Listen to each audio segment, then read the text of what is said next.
Primera parte del ingenioso hidalgo Don Quijote de la Mancha. Capítulo primero. Que trata de la condición y ejercicio del famoso y valiente hidalgo Don Quijote de la Mancha. En un lugar de la Mancha de cuyo nombre no quiero acordarme, no ha mucho tiempo que vivía un hidalgo de los de lanza en astillero, adarga antigua, rocín flaco y galgo corredor. Una olla de algo más vaca que carnero, salpicón las más noches, duelos y quebrantos los sábados, lentejas los viernes, algún palomino de añadidura los domingos, consumían las 3 partes de su hacienda. El resto de ella concluían sayo de velarte, calzas de velludo para las fiestas, con sus pantuflos de lo mismo, y los días de entresemana se honraba con su vellorí de lo más fino. Tenía en su casa una ama que pasaba de los 40, y una sobrina que no llegaba a los 20, y un mozo de campo y plaza que así ensillaba el rocín como tomaba la podadera. Frisaba la edad de nuestro hidalgo con los 50 años. Era de complexión recia, seco de carnes, enjuto de rostro, gran madrugador y amigo de la caza. Quieren decir que tenía el sobrenombre de Quijada o Quesada, que en esto hay alguna diferencia en los autores que de este caso escriben, aunque por conjeturas verisímiles se deja entender que se llamaba Quijana. Pero esto importa poco a nuestro cuento. Basta que en la narración de él no se salga un punto de la verdad. Es pues de saber que este sobredicho hidalgo, los ratos que estaba ocioso, que eran los más del año, se daba a leer libros de caballerías con tanta afición y gusto que olvidó casi de todo punto el ejercicio de la caza y aun la administración de su hacienda. Y llegó a tanto su curiosidad y desatino en esto que vendió muchas fanegas de tierra de sembradura para comprar libros de caballerías en que leer, y así llevó a su casa todos cuantos pudo haber de ellos, y de todos, ningunos le parecían tan bien como los que compuso el famoso Feliciano de Silva, porque la claridad de su prosa y aquellas intricadas razones suyas le parecían de perlas, y más cuando llegaba a leer aquellos requiebros y cartas de desafíos, donde en muchas partes hallaba escrito: «La razón de la sinrazón que a mi razón se hace, de tal manera mi razón enflaquece, que con razón me quejo de vuestra fermosura». Y también cuando leía: «Los altos cielos que de vuestra divinidad divinamente con las estrellas os fortifican y os hacen merecedora del merecimiento que merece la vuestra grandeza». Con estas razones perdía el pobre caballero el juicio y desvelábase por entenderlas y desentrañarles el sentido, que no se lo sacara ni las entendiera el mismo Aristóteles y resucitara para solo ello. No estaba muy bien con las heridas que don Belianís daba y recibía, porque se imaginaba que por grandes maestros que le hubiesen curado, no dejaría de tener el rostro y todo el cuerpo lleno de cicatrices y señales. Pero con todo ello, alababa en su autor aquel acabar su libro con la promesa de aquella inacabable aventura, y muchas veces le vino deseo de tomar la pluma y dalle fin al pie de la letra, como allí se promete, y sin duda alguna lo hiciera, y aún saliera con ello si otros mayores y continuos pensamientos no se lo estorbaran. Tuvo muchas veces competencia con el cura de su lugar, que era hombre docto, graduado en Cigüenza, sobre cuál había sido mejor caballero, Palmerín de Ingalaterra o Amadís de Gaula. Mas maese Nicolás, barbero del mismo pueblo, decía que ninguno llegaba al caballero del Febo, y que si alguno se le podía comparar, era don Galaor, hermano de Amadís de Gaula, porque tenía muy acomodada condición para todo, que no era caballero melindroso ni tan llorón como su hermano, y que en lo de la valentía no le iba a la zaga. En resolución, él se enfrascó tanto en su lectura que se le pasaban las noches leyendo de claro en claro y los días de turbio en turbio, y así, del poco dormir y del mucho leer, se le secó el cerebro de manera que vino a perder el juicio. Llenósele la fantasía de todo aquello que leía en los libros, y así de encantamientos como de pendencias, batallas, desafíos, heridas, requiebros, amores, tormentas y disparates imposibles. Y asentósele de tal modo en la imaginación que era verdad toda aquella máquina de aquellas soñadas invenciones que leía, que para él no había otra historia más cierta en el mundo. Decía él que el Cid Ruy Díaz había sido muy buen caballero, pero que no tenía que ver con el caballero de la ardiente espada, que de solo un revés había partido por medio 2 fieros y descomunales gigantes. Mejor estaba con Bernardo del Carpio, porque en Roncesvalles había muerto a Roldán el Encantado, valiéndose de la industria de Hércules, cuando ahogó a Anteo, el hijo de la tierra, entre los brazos. Decía mucho bien del gigante Morgante, porque con ser de aquella generación gigántea, que todos son soberbios y descomedidos, él solo era afable y bien criado. Pero sobre todos, estaba bien con Reinaldos de Montalbán, y más cuando le veía salir de su castillo y robar cuantos topaba, y cuando en Allende robó aquel ídolo de Mahoma, que era todo de oro, según dice su historia.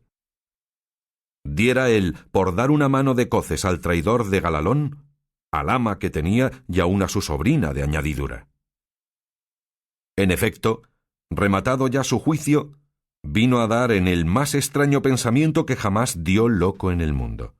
Y fue que le pareció convenible y necesario, así para el aumento de su honra como para el servicio de su república, hacerse caballero andante y irse por todo el mundo con sus armas y caballo a buscar las aventuras y a ejercitarse en todo aquello que él había leído que los caballeros andantes se ejercitaban, deshaciendo todo género de agravio y poniéndose en ocasiones y peligros donde acabándolos cobrase eterno nombre y fama. Imaginábase el pobre ya coronado por el valor de su brazo, por lo menos del imperio de Trapisonda, y así, con estos tan agradables pensamientos, llevado del extraño gusto que en ellos sentía, se dio priesa a poner en efecto lo que deseaba. Y lo primero que hizo fue limpiar unas armas que habían sido de sus bisabuelos, que tomadas de orín y llenas de moho, luengos siglos había que estaban puestas y olvidadas en un rincón. Limpiólas y aderezólas lo mejor que pudo, pero vio que tenían una gran falta, y era que no tenían celada de encaje, sino morrión simple. Mas a esto suplió su industria, porque de cartones hizo un modo de media celada que, encajada con el morrión, hacían una apariencia de celada entera. Es verdad que para probar si era fuerte y podía estar al riesgo de una cuchillada, sacó su espada y le dio 2 golpes, y con el primero, y en un punto, deshizo lo que había hecho en una semana. Y no dejó de parecerle mal la facilidad con que la había hecho pedazos, y por asegurarse de este peligro, la tornó a hacer de nuevo, poniéndole unas barras de hierro por de dentro de tal manera que él quedó satisfecho de su fortaleza y sin querer hacer nueva experiencia de ella, la diputó y tuvo por celada finísima de encaje. Fue luego a ver su rocín, y aunque tenía más cuartos que un real y más tachas que el caballo de Gonela, que tantum pellis et osa fuit, le pareció que ni el bucéfalo de Alejandro ni Babieca el del Cid con él se igualaban. 4 días se le pasaron en imaginar qué nombre le pondría, porque, según se decía él a sí mismo, no era razón que caballo de caballero tan famoso y tan bueno él por sí, estuviese sin nombre conocido, y así procuraba acomodársele de manera que declarase quién había sido antes que fuese de caballero andante, y lo que era entonces, pues estaba muy puesto en razón que, mudando su señor estado, mudase él también el nombre, y le cobrase famoso y de estruendo, como convenía a la nueva orden y al nuevo ejercicio que ya profesaba. Y así, después de muchos nombres que formó, borró y quitó, añadió, deshizo y tornó a hacer en su memoria e imaginación, al fin le vino a llamar Rocinante, nombre a su parecer alto, sonoro y significativo de lo que había sido cuando fue Rocín, antes de lo que ahora era, que era antes y primero de todos los rocines del mundo.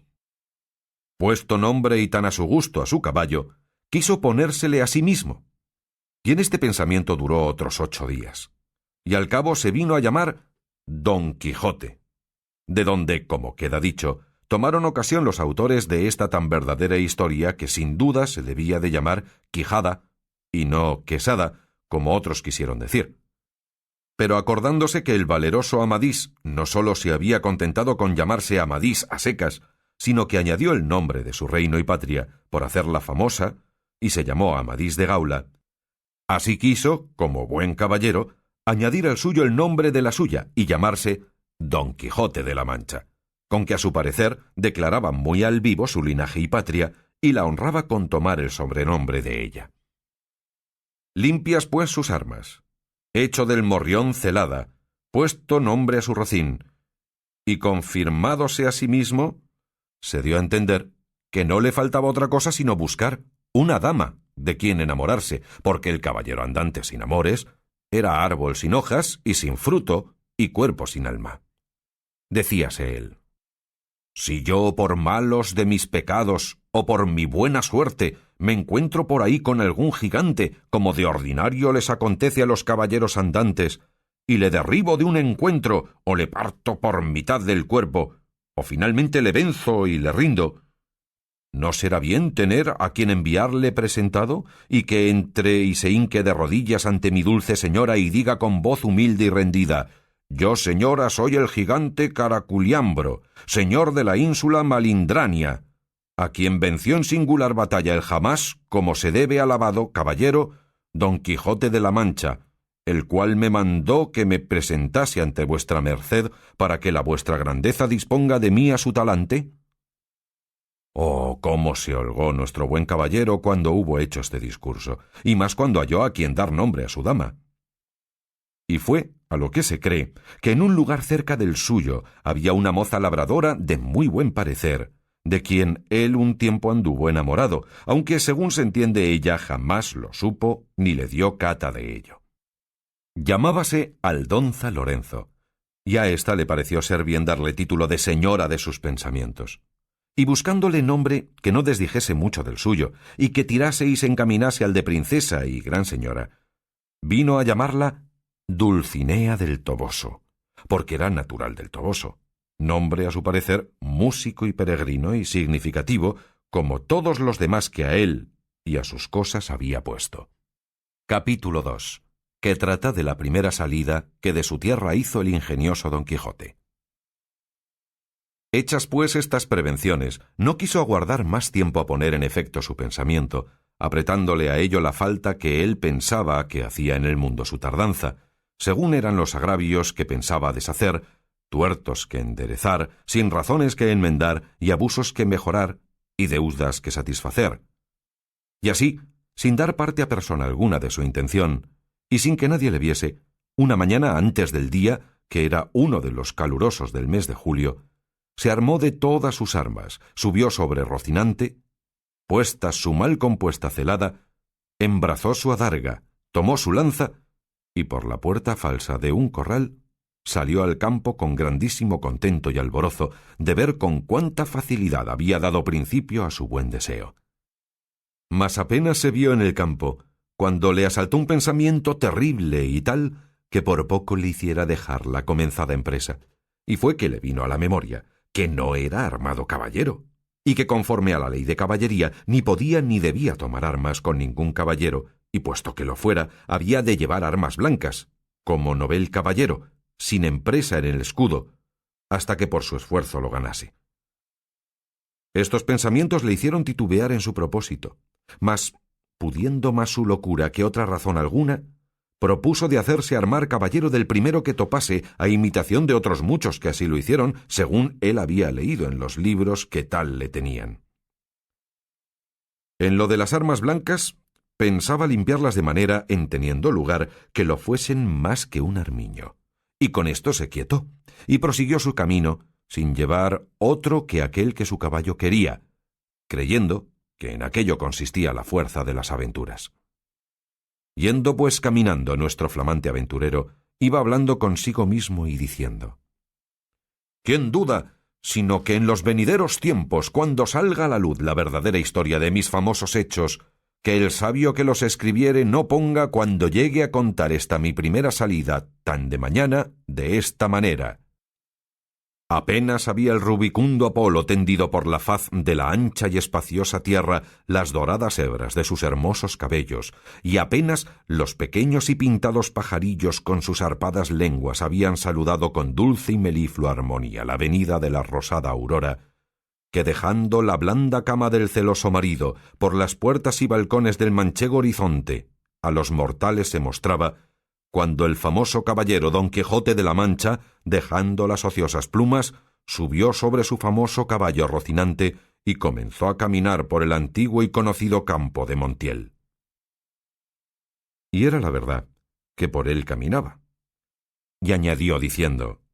dichosa edad y siglo dichoso, aquel donde saldrán a luz las famosas hazañas mías, dignas de entallarse en bronces, esculpirse en mármoles y pintarse en tablas, para memoria en lo futuro.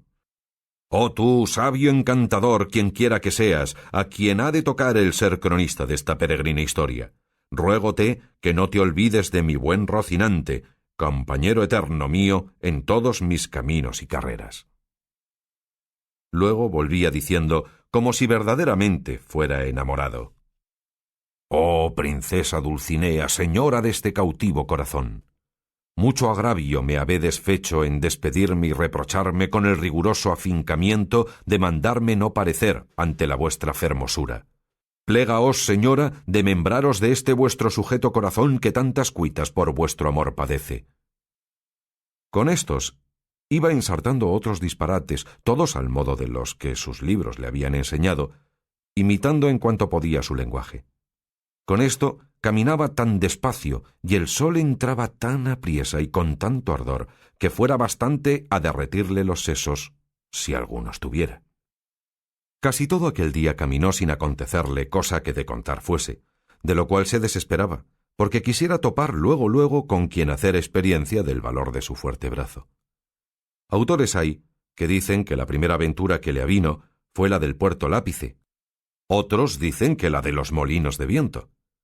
Pero lo que yo he podido averiguar en este caso, y lo que he hallado escrito en los anales de la Mancha, es que él anduvo todo aquel día,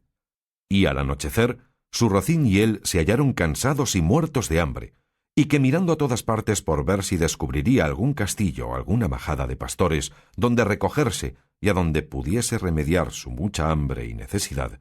vio no lejos del camino por donde iba una venta, que fue como si viera una estrella que no a los portales, sino a los alcázares de su redención le encaminaba. Dióse priesa a caminar y llegó a ella a tiempo que anochecía. Estaban acaso a la puerta dos mujeres mozas, de estas que llaman del partido, las cuales iban a Sevilla con unos arrieros que en la venta aquella noche acertaron a hacer jornada. Y como a nuestro aventurero todo cuanto pensaba, veía o imaginaba le parecía ser hecho y pasar al modo de lo que había leído, luego que vio la venta, se le representó que era un castillo con sus 4 torres y chapiteles de luciente plata, sin faltarle su puente levadiza y honda cava, con todos aquellos adherentes que semejantes castillos se pintan. Fuese llegando a la venta, que a él le parecía castillo, y a poco trecho de ella detuvo las riendas a Rocinante, esperando que algún enano se pusiese entre las almenas a dar señal con alguna trompeta de que llegaba caballero al castillo. Pero como vio que se tardaban y que Rocinante se daba priesa por llegar a la caballeriza, se llegó a la puerta de la venta y vio a las 2 distraídas mozas que allí estaban, que a él le parecieron 2 hermosas doncellas o 2 graciosas damas que delante de la puerta del castillo se estaban solazando. En esto sucedió acaso que un porquero que andaba recogiendo de unos rastrojos una manada de puercos, que sin perdón así se llaman, tocó un cuerno, a cuya señal ellos se recogen, y al instante se le representó a Don Quijote lo que deseaba, que era que algún enano hacía señal de su venida, y así, con extraño contento, llegó a la venta y a las damas, las cuales, como vieron venir un hombre de aquella suerte armado y con lanza y adarga, llenas de miedo se iban a entrar en la venta, pero Don Quijote, coligiendo por su huida su miedo, alzándose la visera de papelón y descubriendo su seco y polvoroso rostro, con gentil talante y voz reposada les dijo: «Non fuyan las vuestras mercedes ni teman desaguisado alguno, que a la orden de caballería que profeso non toca ni atañe facerle a ninguno, cuanto más a tan altas doncellas como vuestras presencias demuestran». Mirábanle las mozas y andaban con los ojos buscándole el rostro, que la mala visera le encubría, mas como se oyeron llamar doncellas, cosa tan fuera de su profesión, no pudieron tener la risa, y fue de manera que Don Quijote vino a correrse y decirles: «Bien parece la mesura en las fermosas, y es mucha sandez además la risa, que de leve causa procede. Pero no vos lo digo porque os acuitedes ni mostredes mal talante, que el mío non es el deal que el de serviros». El lenguaje no entendido de las señoras y el mal talle de nuestro caballero acrecentaba en ellas la risa, y en él el enojo. Y pasara muy adelante si aquel punto no saliera el ventero, hombre que, por ser muy gordo, era muy pacífico, el cual, viendo aquella figura contrahecha armada de armas tan desiguales como eran la brida, lanza, adarga y coselete, no estuvo en nada en acompañar a las doncellas en las muestras de su contento, mas, en efecto, temiendo la máquina de tantos pertrechos, determinó de hablarle comedidamente, y así le dijo: «Si vuestra merced, señor caballero, busca posada, amén del lecho, porque en esta venta no hay ninguno, todo lo demás se hallará en ella en mucha abundancia». Viendo don Quijote la humildad del alcaide de la fortaleza, que tal le pareció a él el ventero y la venta, respondió: «Para mí, señor castellano, cualquiera cosa basta, porque mis arreos son las armas, mi descanso el pelear, etc». Pensó el huésped que el haberle llamado castellano había sido por haberle parecido de los sanos de Castilla, aunque él era andaluz y de los de la playa de Sanlúcar, no menos ladrón que caco, ni menos maleante que estudiantado paje, y así le respondió: «Según eso, las camas de vuestra merced serán duras peñas, y su dormir siempre velar, y siendo así, bien se puede apear con seguridad de hallar en esta choza ocasión y ocasiones para no dormir en todo un año, cuanto más en una noche». Y diciendo esto, fue a tener el estribo a don Quijote, el cual se apeó con mucha dificultad y trabajo, como aquel que en todo aquel día no se había desayunado. Dijo luego al huésped que le tuviese mucho cuidado de su caballo, porque era la mejor pieza que comía pan en el mundo. Miróle el ventero, y no le pareció tan bueno, como don Quijote decía, ni aun la mitad. Y acomodándole en la caballeriza, volvió a ver lo que su huésped mandaba, al cual estaban desarmando las doncellas, que ya se habían reconciliado con él, las cuales, aunque le habían quitado el peto y el espaldar, jamás supieron ni pudieron desencajarle la gola, ni quitalle la contrahecha celada, que traía atada con unas cintas verdes, y era menester cortarlas, por no poderse quitar los ñudos, mas él no quiso consentir en ninguna manera, y así se quedó toda aquella noche con la celada puesta, que era la más graciosa y extraña figura que se pudiera pensar. Y al desarmarle, como él se imaginaba que aquellas traídas y llevadas que le desarmaban eran algunas principales señoras y damas de aquel castillo, les dijo con mucho donaire: «Nunca fuera caballero de damas tan bien servido como fuera don Quijote, cuando de su aldea vino, doncellas curaban de él, princesas del su Rocino, o Rocinante, que este es el nombre, señoras mías, de mi caballo, y don Quijote de la Mancha el mío, que puesto que no quisiera descubrirme fasta que las fazañas fechas en vuestro servicio y pro me descubrieran, la fuerza de acomodar al propósito presente este romance viejo de Lanzarote ha sido causa que sepáis mi nombre antes de toda sazón, pero tiempo vendrá en que las vuestras señorías me manden y yo obedezca, y el valor de mi brazo descubra el deseo que tengo de serviros». Las mozas, que no estaban hechas a oír semejantes retóricas, no respondían palabra, sólo le preguntaron si quería comer alguna cosa.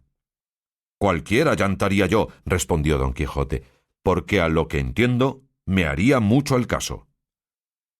A dicha acertó a ser viernes aquel día, y no había en toda la venta sino unas raciones de un pescado que en Castilla llaman abadejo, y en Andalucía bacallao, y en otras partes curadillo, y en otras truchuela. Preguntáronle si por ventura comería su merced truchuela, que no había otro pescado que dalle a comer. «Como haya muchas truchuelas», respondió don Quijote, «podrán servir de una trucha, porque eso se me da que me den 8 reales en sencillos que en una pieza de a 8. Cuanto más, ¿qué podría ser que fuesen esas truchuelas como la ternera, que es mejor que la vaca, y el cabrito, que el cabrón? Pero sea lo que fuere, venga luego, que el trabajo y peso de las armas no se puede llevar sin el gobierno de las tripas». Pusiéronle la mesa a la puerta de la venta por el fresco, y trújole el huésped una porción del mal remojado y peor cocido bacallao, y un pan tan negro y mugriento como sus armas. Pero era materia de grande risa verle comer, porque, como tenía puesta la celada y alzada la visera, no podía poner nada en la boca con sus manos, si otro no se lo daba y ponía, y así una de aquellas señoras servía de este menester. mas al darle de beber no fue posible, ni lo fuera si el ventero no horadara una caña, y puesto él un cabo en la boca, por el otro le iba echando el vino, y todo esto lo recibía en paciencia, a trueco de no romper las cintas de la celada. Estando en esto, llegó acaso a la venta un castrador de puercos, y así como llegó, sonó su silbato de cañas 4 o 5 veces, con lo cual acabó de confirmar don Quijote que estaba en algún famoso castillo y que le servían con música, y que el abadejo eran truchas, el pan candeal, y las rameras damas, y el ventero castellano del castillo. Y con esto daba por bien empleada su determinación y salida. Mas lo que más le fatigaba era el no verse armado caballero, por parecerle que no se podría poner legítimamente en aventura alguna sin recibir la orden de caballería. Capítulo 3. Donde se cuenta la graciosa manera que tuvo don Quijote en armarse caballero. Y así, fatigado de este pensamiento, abrevió su venteril y limitada cena, la cual acabada, llamó al ventero y encerrándose con él en la caballeriza se hincó de rodillas ante él, diciéndole: «No me levantaré jamás de donde estoy, valeroso caballero, fasta que la vuestra cortesía me otorgue un don que pedirle quiero, el cual redundará en alabanza vuestra y en pro del género humano». El ventero, que vio a su huésped a sus pies y oyó semejantes razones, estaba confuso mirándole, sin saber qué hacerse ni decirle, y porfiaba con él que se levantase, y jamás quiso, hasta que le hubo de decir que él le otorgaba el don que le pedía. «No esperaba yo menos de la gran magnificencia vuestra, señor mío», respondió don Quijote, «y así os digo que el don que os he pedido y de vuestra liberalidad me ha sido otorgado es que mañana, en aquel día, me habéis de armar caballero, y esta noche en la capilla de este vuestro castillo velaré las armas, y mañana, como tengo dicho, se cumplirá lo que tanto deseo, para poder, como se debe ir por todas las 4 partes del mundo, buscando las aventuras, en pro de los menesterosos, como está a cargo de la caballería y de los caballeros andantes, como yo soy, cuyo deseo a semejantes fazañas es inclinado». El ventero, que como está dicho era un poco socarrón y ya tenía algunos barruntos de la falta de juicio de su huésped, acabó de creerlo cuando acabó de oírle semejantes razones, y por tener que reír aquella noche, determinó de seguirle el humor, y así le dijo que andaba muy acertado en lo que deseaba y pedía, y que tal prosupuesto era propio y natural de los caballeros tan principales como él parecía, y como su gallarda presencia mostraba, y que él, asimismo, en los años de su mocedad, se había dado aquel honroso ejercicio, andando por diversas partes del mundo, buscando sus aventuras, sin que hubiese dejado los percheles de Málaga, islas de Riarán, Compás de Sevilla, Azoguejo de Segovia, o la Olivera de Valencia, Rondilla de Granada, Playa de Sanlúcar, Potro de Córdoba y las Ventillas de Toledo, y otras diversas partes donde había ejercitado la ligereza de sus pies, sutileza de sus manos, haciendo muchos tuertos, recuestando muchas viudas, deshaciendo algunas doncellas y engañando algunos pupilos, y finalmente dándose a conocer por cuantas audiencias y tribunales hay casi en toda España, y que a lo último se había venido a recoger a aquel su castillo, donde vivía con su hacienda y con las ajenas, recogiendo en él a todos los caballeros andantes de cualquiera calidad y condición que fuesen, sólo por la mucha afición que les tenía, y porque partiesen con él de sus haberes en pago de su buen deseo. Díjole también que en aquel su castillo no había capilla alguna donde poder velar las armas, porque estaba derribada para hacerla de nuevo, pero que en caso de necesidad él sabía que se podían velar donde quiera, y que aquella noche las podría velar en un patio del castillo, que a la mañana, siendo Dios servido, se harían las debidas ceremonias de manera que él quedase armado caballero, y tan caballero que no pudiese ser más en el mundo. Preguntóle si traía dineros. Respondió don Quijote que no traía blanca, porque él nunca había leído en las historias de los caballeros andantes que ninguno los hubiese traído. A esto dijo el ventero que se engañaba, que puesto caso que en las historias no se escribía, por haberles parecido los autores de ellas que no era menester escribir una cosa tan clara y tan necesaria de traerse como eran dineros y camisas limpias. No por eso se había de creer que no los trujeron, y así tuviese por cierto y averiguado que todos los caballeros andantes, de que tantos libros están llenos y atestados, llevaban bien herradas las bolsas por lo que pudiese sucederles, y que asimismo llevaban camisas y una arqueta pequeña llena de ungüentos para curar las heridas que recibían, porque no todas veces, en los campos y desiertos donde se combatían y salían heridos, había quien los curase. Si ya no era que tenían algún sabio encantador por amigo que luego los socorría trayendo por el aire en alguna nube alguna doncella o enano con alguna redoma de agua de tal virtud que en gustando alguna gota de ella luego al punto quedaban sanos de sus llagas y heridas como si mal alguno hubiesen tenido.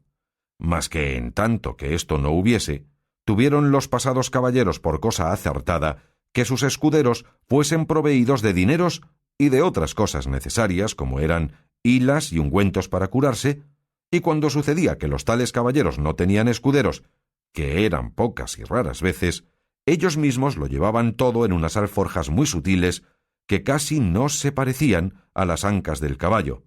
como que era otra cosa más de importancia, porque no teniendo por ocasión semejante esto de llevar alforjas no fue muy admitido entre los caballeros andantes,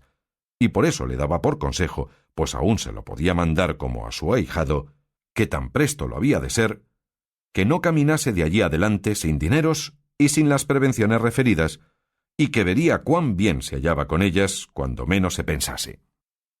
Prometióle don Quijote de hacer lo que se le aconsejaba con toda puntualidad, y así se dio luego orden como velase las armas en un corral grande que a un lado de la venta estaba, y recogiéndolas don Quijote todas, las puso sobre una pila que junto a un pozo estaba, y embrazando su adarga, asió de su lanza y con gentil continente se comenzó a pasear delante de la pila, y cuando comenzó el paseo, comenzaba a cerrar la noche. Contó el ventero a todos cuantos estaban en la venta la locura de su huésped, la vela de las armas y la armazón de caballería que esperaba. Admiráronse de tan extraño género de locura y fuéronselo a mirar desde lejos, y vieron que con sosegado ademán unas veces se paseaba, otras arrimado a su lanza ponía los ojos en las armas sin quitarlos por un buen espacio de ellas. Acabó de cerrar la noche, pero con tanta claridad de la luna que podía competir con el que se la prestaba, de manera que cuanto el novel caballero hacía era bien visto de todos. Antojósele en esto a uno de los arrieros que estaban en la venta ir a dar agua a su recua, y fue menester quitar las armas de don Quijote que estaban sobre la pila, el cual, viéndole llegar, en voz alta le dijo: «Oh tú, quien quiera que seas, atrevido caballero, que llegas a tocar las armas del más valeroso andante que jamás se ciñó espada. Mira lo que haces y no las toques, si no quieres dejar la vida en pago de tu atrevimiento». No se curó el arriero de estas razones, y fuera mejor que se curara, porque fuera curarse en salud. Antes, trabando de las correas, las arrojó gran trecho de sí, lo cual, visto por don Quijote, alzó los ojos al cielo y puesto el pensamiento a lo que pareció en su señora Dulcinea, dijo: «Acorredme, señora mía, en esta primera afrenta que a este vuestro avasallado pecho se le ofrece. No me desfallezca en este primero trance vuestro favor y amparo». Y diciendo estas y otras semejantes razones, soltando la adarga, alzó la lanza a dos manos y dio con ella tan gran golpe al arriero en la cabeza que le derribó en el suelo tan maltrecho que si secundara con otro no tuviera necesidad de maestro que le curara. Hecho esto, recogió sus armas y tornó a pasearse con el mismo reposo que primero. Desde allí a poco, sin saberse lo que había pasado porque aún estaba aturdido el arriero, llegó otro con la misma intención de dar agua a sus mulos, y llegando a quitar las armas para desembarazar la pila, sin hablar don Quijote palabra y sin pedir favor a nadie, soltó otra vez la adarga y alzó otra vez la lanza, y sin hacerla pedazos, hizo más de 3 la cabeza del segundo arriero, porque se la abrió por 4. Al ruido acudió toda la gente de la venta, y entre ellos el ventero. Viendo esto don Quijote embrazó su adarga y puesta mano a su espada dijo: «Oh señora de la fermosura, esfuerzo y vigor del debilitado corazón mío, ahora es tiempo que vuelvas los ojos de tu grandeza a este tu cautivo caballero, que tamaña aventura está atendiendo». Con esto cobró a su parecer tanto ánimo, que si le acometieran todos los arrieros del mundo, no volviera el pie atrás. Los compañeros de los heridos, que tales los vieron, comenzaron desde lejos a llover piedras sobre Don Quijote, el cual lo mejor que podía se reparaba con su adarga, y no se osaba apartar de la pila por no desamparar las armas. El ventero daba voces que le dejasen, porque ya les había dicho cómo era loco, y que por loco se libraría, aunque los matase a todos. También Don Quijote las daba mayores, llamándoles de alevosos y traidores,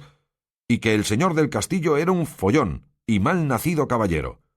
pues de tal manera consentía que se tratasen los andantes caballeros, y que si él hubiera recibido la orden de caballería, que él le diera a entender su alevosía. Pero de vosotros, soez y baja canalla, no hago caso alguno. Tirad, llegad, venid y ofendedme en cuanto pudiéredes, que vosotros veréis el pago que lleváis de vuestra sandez y demasía. Decía esto con tanto brío y denuedo, que infundió un terrible temor en los que le acometían, y así por esto como por las persuasiones del ventero, le dejaron de tirar, y él dejó retirar a los heridos, y tornó a la vela de sus armas con la misma quietud y sosiego que primero. No le parecieron bien al ventero las burlas de su huésped, y determinó abreviar y darle la negra orden de caballería luego, antes que otra desgracia sucediese. Y así, llegándose a él, se disculpó de la insolencia que aquella gente baja con él había usado, sin que él supiese cosa alguna, pero que bien castigados quedaban por su atrevimiento. Díjole, como ya le había dicho, que en aquel castillo no había capilla, y para lo que restaba de hacer tampoco era necesaria, que todo el toque de quedar armado caballero consistía en la pescozada y el espaldarazo, según él tenía noticia del ceremonial de la orden, y que aquello en mitad de un campo se podía hacer, y que ya había cumplido con lo que tocaba al velar de las armas, que con solas 2 horas de vela se cumplía, cuanto más que él había estado más de 4. Todo se lo creyó Don Quijote, que él estaba allí pronto para obedecerle, y que concluyese con la mayor brevedad que pudiese, porque, si fuese otra vez acometido y se viese armado caballero, no pensaba dejar persona viva en el castillo, excepto aquellas que él le mandase, a quien por su respeto dejaría.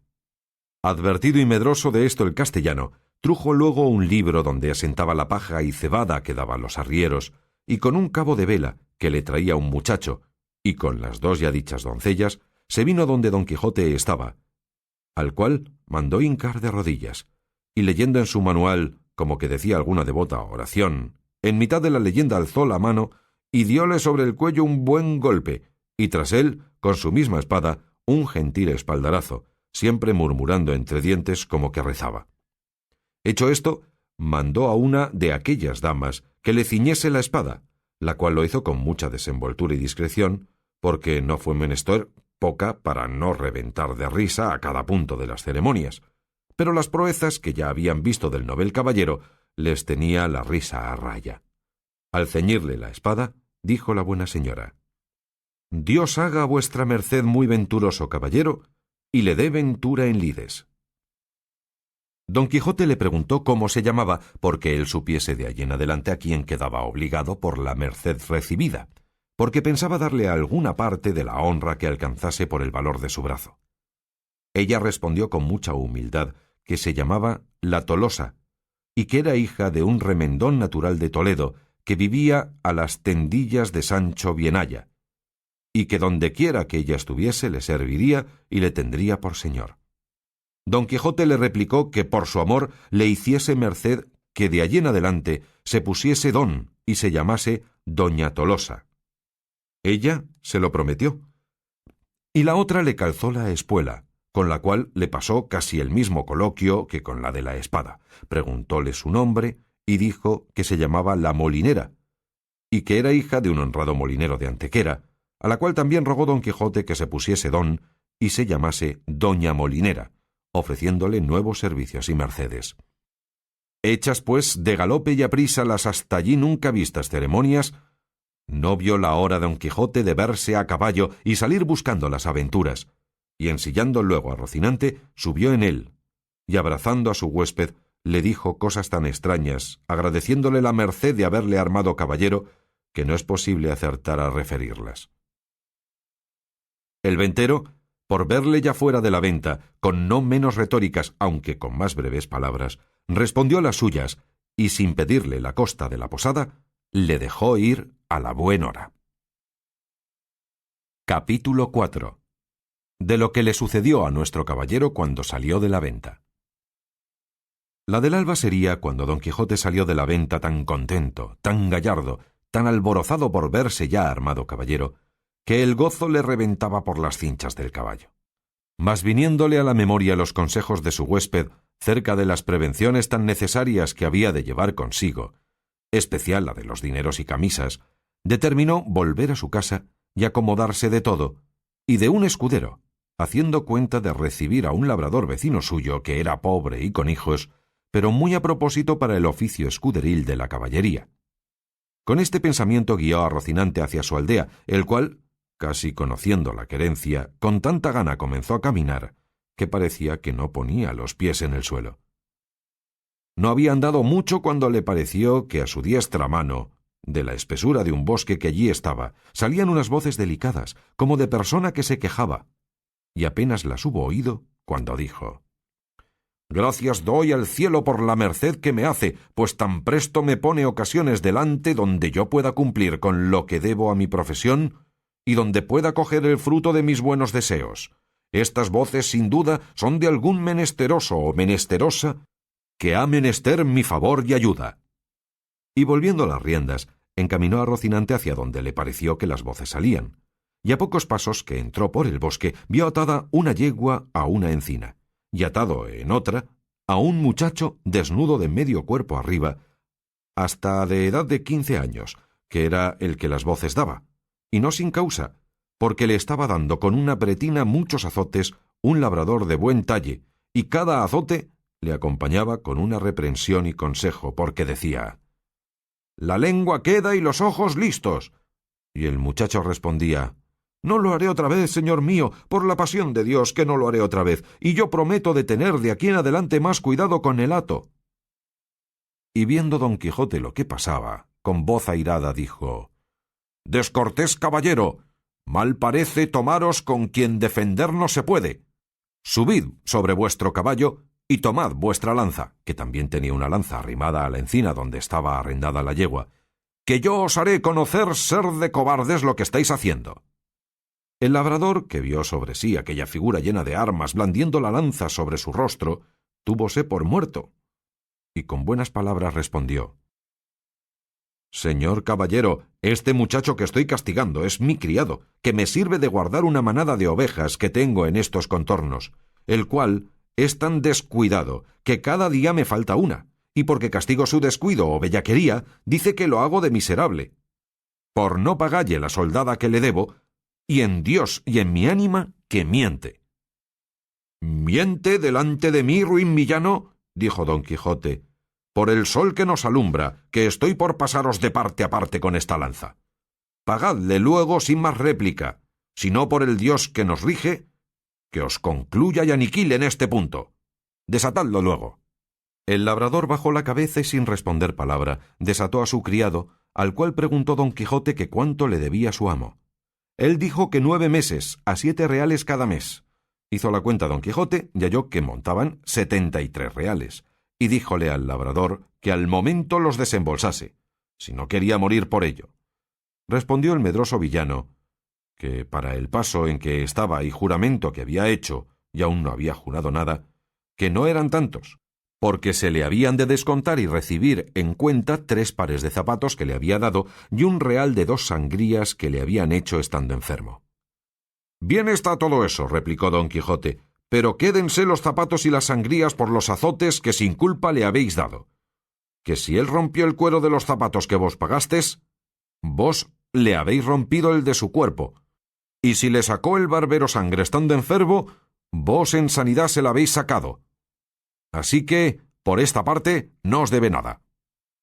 «El daño está, señor caballero, en que no tengo aquí dineros. Véngase Andrés conmigo a mi casa, que yo se los pagaré un real sobre otro». «¿Irme yo con él?», dijo el muchacho. «Más mal año. No, señor, ni por pienso, porque en viéndose solo me desuelle como a un San Bartolomé». «No hará tal», replicó Don Quijote. «Basta que yo se lo mande para que me tenga respeto. Y con que él me lo jure por la ley de caballería que ha recibido, le dejaré ir libre y aseguraré la paga. Mire vuestra merced, señor, lo que dice, dijo el muchacho, que este mi amo no es caballero ni ha recibido orden de caballería alguna, que es Juan Aldudo, el rico, el vecino del Quintanar. Importa poco eso, respondió don Quijote, que Aldudos puede haber caballeros, cuanto más que cada uno es hijo de sus obras. Así es verdad, dijo Andrés, pero este mi amo, ¿de qué obras es hijo? Pues me niega mi soldada y mi sudor y trabajo. No niego, hermano Andrés, respondió el labrador, y hacedme placer de veniros conmigo, que yo juro por todas las órdenes que de caballerías hay en el mundo, de pagaros, como tengo dicho, un real sobre otro, y aún sahumados. Del sahumerio os hago gracia, dijo don Quijote, dáselos en reales, que con eso me contento. Y mirad que lo cumpláis como lo habéis jurado, si no, por el mismo juramento os juro de volver a buscaros y a castigaros, que os tengo de hallar, aunque os escondáis más que una lagartija. Y si queréis saber quién os manda esto, para quedar con más veras obligado a cumplirlo, sabed que yo soy el valeroso don Quijote de la Mancha, el desfacedor de agravios y sin razones, y a Dios quedad. Y no se os parta de las mientes lo prometido, y jurado, so pena de la pena pronunciada. Y en diciendo esto, picó a su Rocinante y en breve espacio se apartó de ellos. Siguióle el labrador con los ojos, y cuando vio que estaba traspuesto del bosque y que ya no parecía, volvióse a su criado Andrés y díjole: «Venid acá, hijo mío, que os quiero pagar lo que os debo, como aquel desfacedor de agravios me dejó mandado». «Eso juro yo», dijo Andrés, «¿y cómo que andará vuestra merced acertado en cumplir el mandamiento de aquel buen caballero que 1000 años viva, que según es de valeroso y de buen juez vive Roque, que si no me paga que vuelva y ejecute lo que dijo?» «También lo juro yo», dijo el labrador, «pero por lo mucho que os quiero acrecentar la deuda por acrecentar la paga». Y asiéndole del brazo, le tornó a atar a la encina donde le dio tantos azotes que le dejó por muerto. «Llamad, señor Andrés, ahora», decía el labrador, «al desfacedor de agravios. Veréis cómo no desface aqueste, aunque creo que no está acabado de hacer, porque me viene gana de desollaros vivo como vos temíades». Pero al fin le desató y le dio licencia que fuese a buscar su juez para que ejecutase la pronunciada sentencia. Andrés se partió algo mohíno, jurando de ir a buscar al valeroso don Quijote de la Mancha y contalle punto por punto lo que había pasado, y que se lo había de pagar con las setenas. Pero con todo esto, él se partió llorando y su amo se quedó riendo. Y de esta manera deshizo el agravio el valeroso don Quijote, el cual, contentísimo de lo sucedido, pareciéndole que había dado felicísimo y alto principio a sus caballerías, con gran satisfacción de sí mismo, iba caminando hacia su aldea, diciendo a media voz: «Bien te puedes llamar dichosa sobre cuantas hoy viven en la tierra, oh sobre las bellas bella Dulcinea del Toboso, pues te cupo en suerte tener sujeto y rendido a toda tu voluntad e talante a un tan valiente y tan nombrado caballero como lo es y será don Quijote de la Mancha, el cual, como todo el mundo sabe, ayer recibió la orden de caballería y hoy ha desfecho el mayor tuerto y agravio que formó la sinrazón y cometió la crueldad. Hoy quitó el látigo de la mano a aquel despiadado enemigo que tan sin ocasión vapulaba a aquel delicado infante». En esto llegó a un camino que en 4 se dividía, y luego se le vino a la imaginación las encrucijadas donde los caballeros andantes se ponían a pensar cuál camino de aquellos tomarían, y por imitarlos estuvo un rato quedo, y al cabo de haberlo muy bien pensado, soltó la rienda al Rocinante, dejando a la voluntad del Rocín la suya, el cual siguió su primer intento, que fue el irse camino de su caballeriza. Y habiendo andado como 2 millas, descubrió don Quijote un grande tropel de gente que, como después se supo, eran unos mercaderes toledanos que iban a comprar seda a Murcia. Eran 6, y venían con sus quitasoles, con otros 4 criados a caballo y 3 mozos de mulas a pie. Apenas los divisó don Quijote cuando se imaginó ser cosa de nueva aventura, y por imitar en todo a cuanto a él le parecía posible los pasos que había leído en sus libros, le pareció venir allí de molde uno que pensaba hacer. Y así, con gentil continente y denuedo, se afirmó bien en los estribos, apretó la lanza, llegó la adarga al pecho, y puesto en la mitad del camino estuvo esperando que aquellos caballeros andantes llegasen, que ya él por tales los tenía y juzgaba, y cuando llegaron a trecho que se pudieron ver y oír, levantó don Quijote la voz y con ademán arrogante dijo: «Todo el mundo se tenga, si todo el mundo no confiesa que no hay en el mundo todo doncella más hermosa que la emperatriz de la Mancha, la sin par Dulcinea del Toboso». Paráronse los mercaderes al son de estas razones, y al ver la extraña figura del que las decía, y por la figura y por las razones luego echaron de ver la locura de su dueño, mas quisieron ver despacio en qué paraba aquella confesión que se les pedía, y uno de ellos, que era un poco burlón y muy mucho discreto, le dijo: «Señor caballero, nosotros no conocemos quién sea esa buena señora que decís. Mostrádnosla, que si ella fuere de tanta hermosura como significáis, de buena gana y sin apremio alguno confesaremos la verdad que por parte vuestra nos es pedida». «Si os la mostrara», replicó don Quijote, «¿qué hiciérades vosotros en confesar una verdad tan notoria? La importancia está en que sin verla lo habéis de creer, confesar, afirmar, jurar y defender, donde no, conmigo sois en batalla, gente descomunal y soberbia. Que ahora vengáis uno a uno como pide la orden de caballería, ora todos juntos, como es costumbre y mala usanza de los de vuestra ralea, aquí os aguardo y espero, confiado en la razón que de mi parte tengo». «Señor caballero», replicó el mercader, «suplico a vuestra merced en nombre de todos estos príncipes que aquí estamos, que porque no encarguemos nuestras conciencias, confesando una cosa por nosotros jamás vista ni oída, y más siendo tan en perjuicio de las emperatrices y reinas de la Alcarria y Extremadura, que vuestra merced sea servido de mostrarnos algún retrato de esa señora, aunque sea tamaño como un grano de trigo, que por el hilo se sacará el ovillo y quedaremos con esto satisfechos y seguros, y vuestra merced quedará contento y pagado. Y aún creo que estamos ya tan de su parte, que aunque su retrato nos muestre que es tuerta de un ojo y que del otro le mana bermellón y piedra azufre, con todo eso, por complacer a vuestra merced, diremos en su favor todo lo que quisiere». «No le mana, canalla infame», respondió don Quijote encendido en cólera. «No le mana, digo, eso que decís, sino ámbar y algalia entre algodones. Y no es tuerta, ni corcovada, sino más derecha que un huso de Guadarrama. Pero vosotros pagaréis la grande blasfemia que habéis dicho contra tamaña beldad como es la de mi señora». Y en diciendo esto, arremetió con la lanza baja contra el que lo había dicho con tanta furia y enojo, que si la buena suerte no hiciera que en la mitad del camino tropezara y cayera Rocinante, lo pasara mal el atrevido mercader. Cayó Rocinante, y fue rodando su amo una buena pieza por el campo, y queriéndose levantar jamás pudo. Tal embarazo le causaban la lanza, adarga, espuelas y celada, con el peso de las antiguas armas. Y entre tanto que pugnaba por levantarse y no podía, estaba diciendo: «No fuyáis, gente cobarde, gente cautiva, atended que no por culpa mía, sino de mi caballo estoy aquí tendido».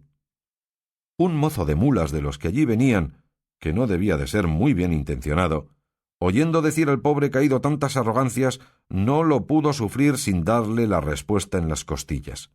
Y llegándose a él, tomó la lanza, y después de haberla hecho pedazos, con uno de ellos comenzó a dar a nuestro don Quijote tantos palos que a despecho y pesar de sus armas le molió como cibera.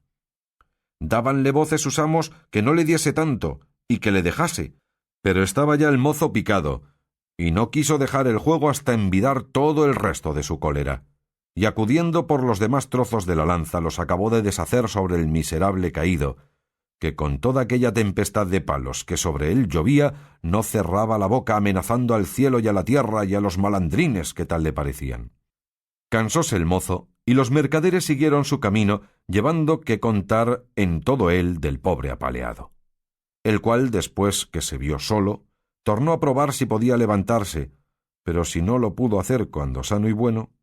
cómo lo haría molido y casi deshecho. Y aún se tenía por dichoso, pareciéndole que aquella era propia desgracia de caballeros andantes, y toda la atribuía a la falta de su caballo, y no era posible levantarse según tenía abrumado todo el cuerpo. Capítulo 5, donde se prosigue la narración de la desgracia de nuestro caballero. Viendo pues que en efecto no podía menearse, acordó de acogerse a su ordinario remedio, que era pensar en algún paso de sus libros, y trújole su locura a la memoria aquel de Valdovinos y del marqués de Mantua, cuando Carloto le dejó herido en la Montiña, historia sabida de los niños, no ignorada de los mozos, celebrada y aún creída de los viejos, y con todo esto no más verdadera que los milagros de Mahoma. Esta pues le pareció a él que le venía de molde para el paso en que se hallaba, y así, con muestras de grande sentimiento, se comenzó a volcar por la tierra y a decir con debilitado aliento lo mismo que decía el herido caballero del bosque. «¿Dónde estás, señora mía, que no te duele mi mal? ¿O no lo sabes, señora, o eres falsa y desleal?» Y de esta manera fue prosiguiendo el romance hasta aquellos versos que dicen: «Oh noble marqués de Mantua, mi tío y señor carnal». Y quiso la suerte que cuando llegó a este verso, acertó a pasar por allí un labrador de su mismo lugar y vecino suyo, que venía de llevar una carga de trigo al molino, el cual, viendo aquel hombre allí tendido, se llegó a él y le preguntó que quién era y qué mal sentía, que tan tristemente se quejaba. Don Quijote creyó sin duda que aquel era el marqués de Mantua, su tío, y así no le respondió otra cosa sino fue proseguir en su romance, donde le daba cuenta de su desgracia y de los amores del hijo del emperante con su esposa, todo de la misma manera que en el romance lo canta. El labrador estaba admirado oyendo aquellos disparates, y quitándole la visera, que ya estaba hecha pedazos, de los palos, le limpió el rostro, que le tenía cubierto de polvo, y apenas le hubo limpiado cuando le conoció y le dijo: «Señor Quijana», que así se debía de llamar cuando él tenía el juicio, y no había pasado de hidalgo sosegado a caballero andante, «¿quién ha puesto a vuestra merced esta suerte?» Pero él seguía con su romance a cuanto le preguntaba. Viendo esto el buen hombre, lo mejor que pudo, le quitó el peto y el espaldar para ver si tenía alguna herida, pero no vio sangre ni señal alguna. Procuró levantarle del suelo, y no con poco trabajo le subió sobre su jumento, por parecerle caballería más sosegada. Recogió las armas hasta las astillas de la lanza y liólas sobre Rocinante, al cual tomó de la rienda y del cabestro al asno, y se encaminó hacia su pueblo bien pensativo de oír los disparates que don Quijote decía, y no menos iba don Quijote, que de puro molido y quebrantado no se podía tener sobre el borrico, y de cuando en cuando daba unos suspiros que los ponía en el cielo, de modo que de nuevo obligó a que el labrador le preguntase, le dijese qué mal sentía. Y no parece sino que el diablo le traía a la memoria los cuentos acomodados a sus sucesos, porque en aquel punto, olvidándose de Valdovinos, se acordó del moro Abindarráez, cuando el alcaide de Antequera, Rodrigo de Narváez, le prendió y llevó cautivo a su alcaldía. De suerte que cuando el labrador le volvió a preguntar que cómo estaba y qué sentía, le respondió las mismas palabras y razones que el cautivo Abencerraje respondía a Rodrigo de Narváez, del mismo modo que él había leído en la historia En la Diana de Jorge de Montemayor, donde se escribe, aprovechándose de ella tan a propósito, que el labrador se iba dando al diablo de oír tanta máquina de necedades, por donde conoció que su vecino estaba loco y dábale priesa a llegar al pueblo por excusar el enfado que don Quijote le causaba con su larga arenga. Al cabo de lo cual dijo: «Sepa vuestra merced, señor don Rodrigo de Narváez, que esta hermosa jarifa que he dicho es ahora la linda Dulcinea del Toboso, por quien yo he hecho, hago y haré los más famosos hechos de caballerías que se han visto, vean ni verán en el mundo». A esto respondió el labrador: «Mire vuestra merced, señor, pecador de mí, que yo no soy don Rodrigo de Narváez, ni el marqués de Mantua, sino Pedro Alonso su vecino, ni vuestra merced es Valdovinos, ni Abindarráez, sino el honrado hidalgo del señor Quijana». «Yo sé quién soy», respondió don Quijote, «y sé qué puedo ser, no sólo los que he dicho, sino todos los 12 pares de Francia, y aun todos los 9 de la fama, pues a todas las hazañas que ellos todos juntos y cada uno por sí hicieron, se aventajarán las mías». En estas pláticas y en otras semejantes, llegaron al lugar a la hora que anochecía, pero el labrador aguardó a que fuese algo más noche, porque no viesen al molido hidalgo tan mal caballero. Llegada pues la hora que le pareció, entró en el pueblo y en la casa de don Quijote, la cual halló toda alborotada, y estaban en ella el cura y el barbero del lugar, que eran grandes amigos de don Quijote, que estaba diciéndoles su ama a voces: «¿Qué le parece a vuestra merced, señor licenciado Pero Pérez», que así se llamaba el cura, «de la desgracia de mi señor? 3 días ha que no aparece en él ni el rocín, ni la adarga, ni la lanza, ni las armas. Desventurada de mí, que me doy a entender, y así es ello la verdad como nací para morir, que estos malditos libros de caballerías que él tiene y suele leer tan de ordinario, le han vuelto el juicio, que ahora me acuerdo haberle oído decir muchas veces hablando entre sí que quería hacerse caballero andante e irse a buscar las aventuras por esos mundos. Encomendados sean a Satanás y a Barrabás tales libros, que así han echado a perder el más delicado entendimiento que había en toda la Mancha». La sobrina decía lo mismo, y aún decía más: «Sepa, señor maese Nicolás», que ese era el nombre del barbero, «que muchas veces le aconteció a mi señor tío estarse leyendo en estos desalmados libros de desventuras 2 días con sus noches, al cabo de los cuales arrojaba el libro de las manos y ponía mano a la espada y andaba a cuchilladas por las paredes, y cuando estaba muy cansado decía que había muerto a 4 gigantes como 4 torres, y el sudor que sudaba del cansancio decía que era sangre de las feridas que había recibido en la batalla, y bebíase luego un gran jarro de agua fría y quedaba sano y sosegado, diciendo que aquella agua era una preciosísima bebida que le había traído el sabio Esquife, un grande encantador y amigo suyo. Mas yo me tengo la culpa de todo, que no avisé a vuestras mercedes de los disparates de mi señor tío, para que los remediaran antes de llegar a lo que ha llegado, y quemaran todos estos descomulgados libros, que tiene muchos, que bien merecen ser abrasados como si fuesen de herejes».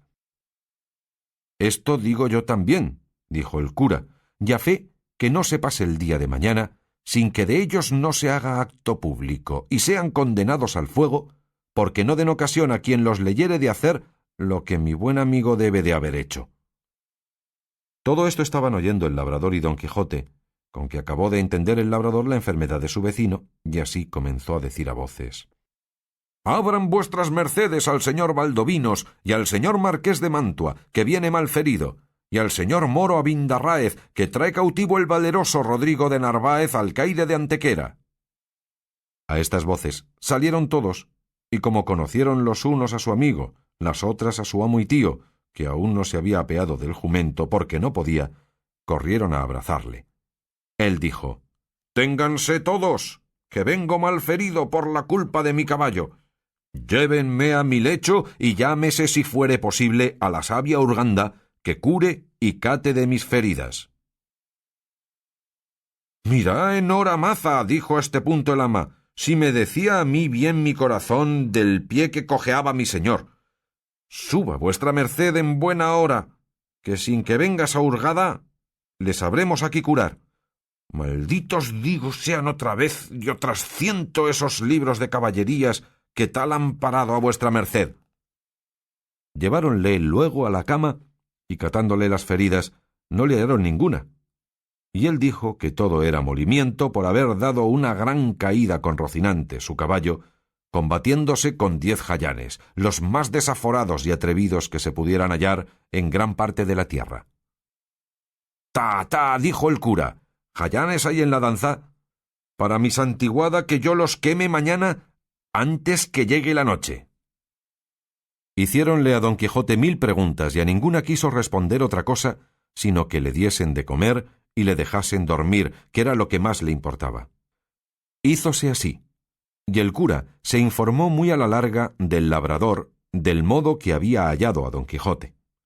Él se lo contó todo, con los disparates que al hallarle y al traerle había dicho, que fue poner más deseo en el licenciado de hacer lo que otro día hizo, que fue llamar a su amigo el barbero maese Nicolás, con el cual se vino a casa de don Quijote.